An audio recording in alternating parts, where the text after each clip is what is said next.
Now at 10, one person is dead after being hit by a vehicle in Joplin early this morning. Plus, the Reddings Mill Fire Department prepares for brush fires during the drought. And the Baxter Springs Lion Club hosted its inaugural Fall Craft and Vendor Fair. The 4 states' most watched news starts now. Thank you for joining us, and this is your KOAM News at 10. I'm Jalen Banks. Unfortunately, another fire breaks out in the 4 states in Carthage. Around 7:45 this evening, reports of a commercial structure fire at 100 Grant northeast of the Carthage Square. First reported on the fire was a former sheet metal and lumber business. The fire spread to Carthage's oldest Latino church, Iglesia Cristiana, on 122nd and Grant. And another fire breaks out in Carl Junction. Around 4 p.m. today, reports of a fast-moving grass fire near CR 300 and Juniper Road, north of Carl Junction. This is the second largest fire of the day. Around 1 p.m., Carl Junction battled an hours-long grass fire to the northeast of Missouri 96 and Missouri 171. This Juniper fire was reported as 50 acres of burning. Unfortunately, one person is dead after being struck by a vehicle in Joplin. Just before 3 a.m., first responders were alerted to a crash on North Main just south of the Zora overpass. On the scene, Corporal Sean Higgins of the Joplin Police Department tells us a northbound pickup struck a pedestrian in the roadway. No names are being released at this time. In Pineville today, the Big Sugar Gravel Race was held. Around 1,200 bikers took part in the event. Bikers with experience from pro to amateur were able to participate. You know, it puts a spotlight on Pineville. You know, we have international bikers here that come through our city, and we would never get that other than maybe this event. And so, you know, we're just hoping that Pineville is a little glimpse, you know, to the world as this happens. The races span throughout 3 different counties. Well, as you know, dangerous fire conditions continue across parts of the 4 states. And other parts of the 4 states have had burn bans for weeks. The National Weather Service issued a red flag warning for the area. KOAM Shagun Bandali explains what that means. A red flag warning means very low humidity and strong winds are expected to combine, creating a high risk of fire danger. Weather conditions were really volatile and fire conditions were very extreme, and we had, in our fire district, we had 3 fires ongoing at the same time. For a red flag condition, wind must be at least 10 miles per hour, humidity at 25% or lower, and dead fuels like dry grass holds less than 9% moisture. Not a good idea to be burning with our low humidities that we're having, our high winds. We're in a drought period right now. Haley says rain would help. We need a significant amount of rain to overcome that drought, and you know, up to ½ inch of rain is very nice, but with our humidities and winds, those fuels dry out very quickly, and so we go right back into that same period. He tells me how the fire department is preparing in case there is another fire. We've just got our personnel, and we're ensuring that our trucks and apparatus are properly outfitted and good to go, and then if the conditions determine and we need to bring in more personnel, we can do that. Another chief says the community's help is needed to protect the community during conditions like this. Most people have apps on their phones that will give them the weather conditions and it will tell them about it. And it's just basically raising the awareness, make sure the people know, make sure they don't go out and burn their leaves or try to get anything, you know, burning brush or anything like that. In Reddings Mill, Shagun Bamdele, KOAM News. And now Sam Lane joins us with another look at the weather. Sam, what do you have for us? Yeah, we had all those burning fires today because we've been under those conditions for so long, the drought and the high winds and the warm temperatures today. And we're going to have one more day of that. Right now, radar is all clear, but there are already fire watches out in south central Kansas for tomorrow, and wouldn't be surprised to see that extended over into our area tomorrow as well, because the drought is still continuing. with extensive and exceptional drought extending all the way into western Missouri, northeastern Oklahoma, southeastern Kansas, and of course with the winds like we had today with generally around 30 miles per hour, and they're going to continue overnight. We're already seeing winds around 22 miles per hour right now in Independence, and then tomorrow we're going to see winds gusting up to 40, maybe 45 miles per hour in some of these areas tomorrow. So the danger of fire, or the fire danger tomorrow, is going to be even worse than today. So please be aware of that tomorrow. No outside flames. There are some changes in the forecast, and I'll tell you all about it in just a little bit. The Baxter Springs Fall Crafts and Vendor Fair was held at the Lions Club. Vendors and craft makers from the area came out to put on display their crafts and items for purchase. This is an inaugural event. Getting to see different people's products. I mean, not every people make, you've got home crafters here. There's several different ones, different items and we did not duplicate. If you are a direct sell vendor, there's only one direct sell vendor that is allowed to be here, and we tried to limit the number of like crafters so that you have a unique experience. The event ended around 3 p.m. Local churches, community leaders, and members of the community held the annual Scammin Fall Festival. As you'd imagine, the event included games, live music, food, and other family-friendly activities. Usually any time that there's free food, people do come and they seem to enjoy that. Well, I think just everybody getting together again and just having fun outside in the fall is a great thing. And then having just family-oriented type stuff where everybody can enjoy together. And all the entertainment, plus the giveaways, that's a nice thing, because there's some really nice giveaways out there. To find more fall events before the season is over, you can find them on our website at KOAMnewsnow.com. The Office of Ukraine's president says airstrikes plunged close to 1.4 million households into darkness on Saturday. Meanwhile, evacuations are ramping up in parts of the country currently in Russian hands. CBS News correspondent Christian Benavides reports. Ukraine's military displayed Russian rockets that hit the Kharkiv region, including cluster bombs, which are banned in many countries. Ukrainian authorities want to bring them to the International Criminal Court as evidence of Russian war crimes. Power is out for millions of Ukrainians after recent Russian missile and drone attacks targeting electric utilities. The damage they're inflicting will make it harder for Ukrainians to heat their homes, find safe water to drink, access the electricity that they need to run everything from stores to hospitals to public transportation. President Putin thinks that these attacks will somehow break the will of Ukrainian people. Instead, he is only deepening their resolve to defend their country. In the capital, Kyiv, restaurant diners ate by candlelight during a power outage, now a fact of life across Ukraine. President Vladimir Zelensky warns Russia could be planning to blow up a dam at a major hydroelectric power plant that could cause devastating floods in southern Ukraine, including the city of Kherson. Under pressure from local authorities, thousands in the now Russian-occupied city swarmed its ports this week to evacuate. Ukrainian troops are expected to soon advance. In Frankfurt, the first ladies of Ukraine and Germany sought donations for Ukrainian refugee children at the city book fair. The Ukrainian First Lady said Ukrainian kids at home and abroad are missing out on a normal childhood because of the war. Christian Benavides, CBS News. Ukrainian authorities say an estimated 1/3 of the country is without power. Time now to honor tonight's four-state hero. Elwood Withrow, a Nevada, Missouri native, served in the Army from 1942 till 1945. He earned the Good Conduct Medal and served in Guam. To Sergeant Elwood Withrow, we thank you, our four-state hero. And there's a new warning for parents about respiratory viruses in children. That next. 2 states announced their first deaths from the monkeypox virus outbreak. Deaths from monkeypox for the first time. The news comes a day after New York and Nevada. Officials also identified deaths from those who tested positive for the virus. The first confirmed death this year was in California. Another was confirmed in Ohio. Officials are still awaiting to confirm one death from Texas. CDC officials say 6 people died in the U.S. out of 27,800 cases.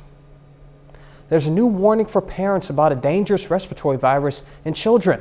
And Florida reports a surge in flesh-eating bacteria cases following Hurricane Ian. Bradley Blackburn has more on this week's top health stories. Hospitals across the country are reporting a growing number of cases of respiratory syncytial virus, or RSV.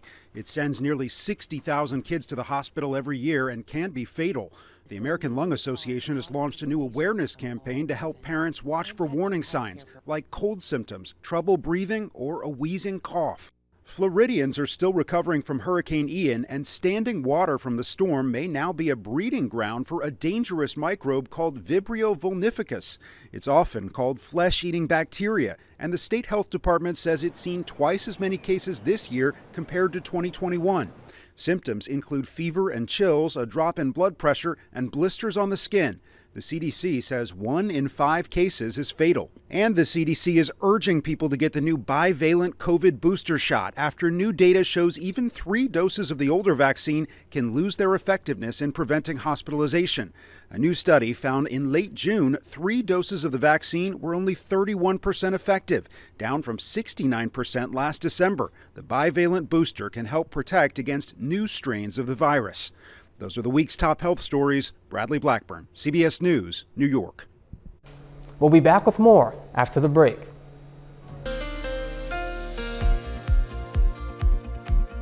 We had some strong winds across the area today, so you had to hang on to your hat, that's for sure. We also had a record temperature this afternoon as well, and that was after we had some record lows earlier in the week. But right now it's pretty nice, including down in Seneca, Missouri at the Indigo Sky Casino and Resort. It's a little bit windy out there and will continue to do so tonight. And you can see temperatures right now are generally in the 70s for highs this afternoon, 80s in the Joplin area and back towards the west, including Howard and Sedan with 84 this afternoon. And so it was very toasty out there. How much? Well, we got up to 85, which tied the record just 2 years ago. 69 was the low, and look at our normal high. Our normal high is 69, so we were definitely way above normal today on temperatures. And that 1/3 of an inch of rain so far this month, that's going to be changing over the next few days as well. Over the last 3 weeks, we've had some very warm days, around 2 weeks above normal, only about 5 days below normal and 2 normal days. And this week was quite a roller coaster with the record lows earlier in the week and then the record high today of 85 degrees. Temperatures right now are generally still in the 70s at this hour. 73 in Lamar, 75 in Nevada, 69 over in Stockton, with those south winds continuing to pump up that moisture from the Gulf, and that's going to help us with those rainfall totals over the next few days. Dew points, they're increasing as well, generally in the mid to upper 50s now, so it's feeling a little bit more humid out there and also helping out with just a little bit on the fire danger. Currently in Joplin, we're sitting at 73 with those south winds at 20. Feels like 73. The dew point's up there at 54. So our humidity now is at 51%. There is a risk of severe weather tomorrow, but it's going to be up toward, or I should say on Monday. That's going to be mainly in northeastern Kansas up into Iowa. There is a marginal risk down into Greenwood and Coffee counties in our area, but the main threat from this storm system is going to be the heavy rainfall, but it's really not a threat. We desperately need the rainfall, and then maybe some of the storms will have some high winds, but that is about it. Nothing like tornadoes or hail with this storm system expected. Right now, it's digging over the deserts of the southwest, and that's going to kick out into the plains starting on Monday, and when it does, we're going to have quite a bit of rainfall across our area. There's a Category 4 hurricane coming ashore in western Mexico that's also throwing up some moisture too, and that's going to be trained into this, and that's also going to add to our rainfall total. So we'll show you that in just a moment. But right now, I wanted to show you the lows for tonight. Generally in the 60s and 70s with south winds continuing overnight with some cloudy skies. Then tomorrow, partly to mostly cloudy with a few breaks with highs in the 80s across our area. The record tomorrow in Joplin is 83. We could actually break or tie the record again tomorrow. And then on Monday, we're going to see the storm system move in, and that's when the rain starts. And you can see on Monday morning, rain down in Oklahoma. That will spread across our area as the front slides in from the north and west. And we're going to have rounds of rain on Monday with some scattered thunderstorms. And then the front moves through, our winds turn around to the north, and then we get another round of rain on Tuesday, and it'll be kind of a chilly rain, but we'll take the rain anyway with temperatures in the 40s to around 50 degrees. How much rain? Well, I think you're going to like this map. Generally, around 1.5 inches, a pretty good bed across our area, with some places 2, maybe 3 inches in some isolated spots. But notice the rain gradually moves off to lower amounts to the north and west. So there's going to be a tight gradient up to the north and west, but hopefully those folks will see some rain too. All right, here's your 7-day forecast. 82 tomorrow. Again, the record is 83. Wouldn't be surprised if we tied or break the record. Then on Monday, 70 with scattered storms, rounds of rain. That continues into Tuesday with a high of 60. And then on Wednesday, 62, milder conditions, and then maybe another round of rain on Friday morning, but most of that's going to stay down in Oklahoma and Arkansas. Then as we look towards the holiday, Halloween, looking pretty nice, not scary at all, with a high of around 70 and then 72 on Tuesday. This is just the epitome of weather in the 4 states. We've got fires, we've got Take heat, your pick. Yep. low temps, rain. It's all over the place, man. That's but all right. right, thank you, Sam. And coming up in sports, Texas and Oklahoma State hit the field this afternoon for a top 20 battle. And the Pitt State Gorillas rally by Missouri Western to remain unbeaten. Jacob Leonard has highlights and post-game reaction next.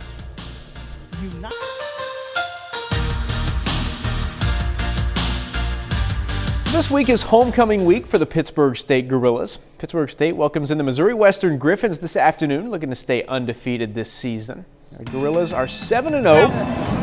Enter this one ranked number 5 in the AFCA Division II poll. First Western possession, 4th down, Alex Gaskill.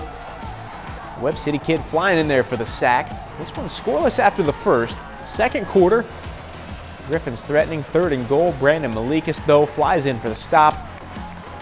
They hold Western to just a field goal. Now later in the second, Griffins back to punt. Jack Barkley gets back there and gets a hand on it. Brandon Stegall jumps on it for PSU, so they got it deep in Western territory, and they would capitalize. Chad Dotson Jr. to Kaiser Newell. Fights his way in there for the 8-yard score. Pitt State takes their first lead. However, it's Western up 10-7 at the break. Second half, Gorillas got going. Chad Dotson Jr. over the middle to Colby Katzis. Nobody's catching him. 67-yard touchdown for the redshirt freshman. Pittsburg State back in the lead. And check this out, 4th and 2. Pitt State has it on the Western 21. Now they needed just 2, but Caleb Lewis got all 21. Touchdown Gorillas, they're up 21-10. Now one more in the third. Dotson floats it into the end zone for Christian Carter. 24-yard touchdown connection. Pittsburg State rallies by Western to remain undefeated, 28-16. They were a fast defense for sure. They played hard, played strong. I felt like we played harder than we did in the first half. We were slacking in the first half. Then we had to kick it up a notch in the second half. I felt like we was a little flat coming out in the game. I don't think necessarily we didn't show them respect enough. I feel like that. Second half, we came out with a lot of more energy. We came out ready to play, I feel like. I thought we needed to pick up our energy level. You know, with all 80 guys suited up, I just didn't feel the same energy on the sideline even. And our guys did that, and our guys dialed in the second half. We're now 8-0. The target just continues to get bigger. It's going to get bigger and bigger. When you're the number 5 team in the nation, everybody wants to beat you, so we know that going in. The Missouri Southern Lions are also at home this afternoon. The Lions hit the field against one of the best teams in the MIAA, hosting Emporia State. And the Hornets are 5-2 and are the number 1 offense in the conference. Southern enters this one at 4-3. The home team strikes first in this one on the first drive for the Lions. Dwayne Lawson punches in the 1-yard touchdown. Late in the second, 4th and 14.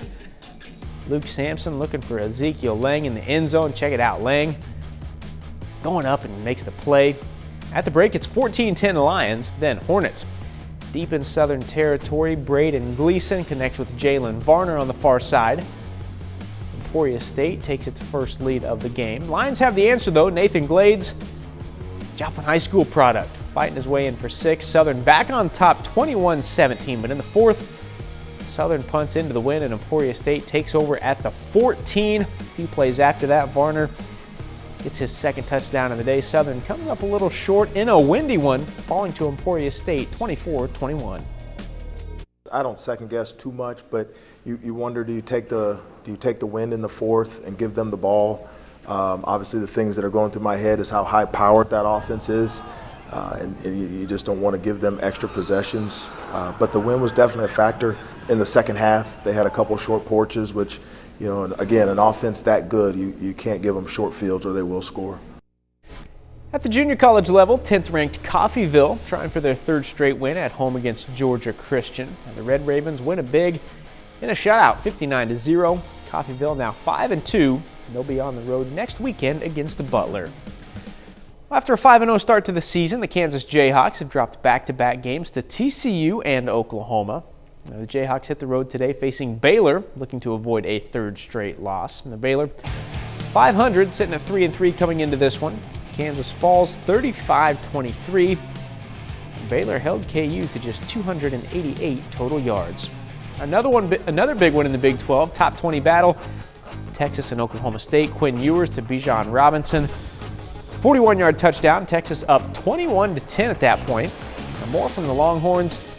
Roshan Johnson gets loose for the 52-yard score here. Texas extends their lead to 31-17. Hold on, here comes Oklahoma State. Spencer Sanders fires to Brennan Presley for the 10-yard touchdown pass. Cowboys have come back to tie this thing up at 34. Then Sanders goes to Bryson Green. Hauls it in, breaks a tackle, takes off 41 yards to the house. Oklahoma State in front by 7. That's where it stayed. Oklahoma State gets the comeback win over Texas, 41-34. You heard the coaches talking about the win. I think in both games, it was definitely a factor today for everybody playing college football around here. Oh yeah, with the wind. One thing about Chad Dotson that I really admire is his efficiency in the red zone. I would love to see like how many red zone touchdown passes he has, but it seems like every week he's got at least 2 red zone passing touchdowns. Yeah, and not a lot of picks, man. Yeah. Not a lot. He's got some good speed, and it's definitely some good size in that wide receiver group too. Absolutely. All right, well that's it for sports. We'll be back with more after the break. Well, we have some storms on the forecast, and that's good news. But first, we have to get through tomorrow with the windy conditions and the fire danger. Then the storms arrive on Monday, and then it looks like another round of maybe on Friday. But Halloween, that's no trick. That's a treat with a temperature of 70 degrees and mild conditions. Definitely some favorable temps. What do you have for us, Len? K-State lost a tough one to TCU tonight by 10, 38-28. Yeah, I saw Max Duggan, the quarterback for TCU, like lit them up all game. But hopefully they can had an early lead, but TCU is good. Oh, well. All right, well, that's our time for now. Thank you for joining us. We'll see you right back here tomorrow night.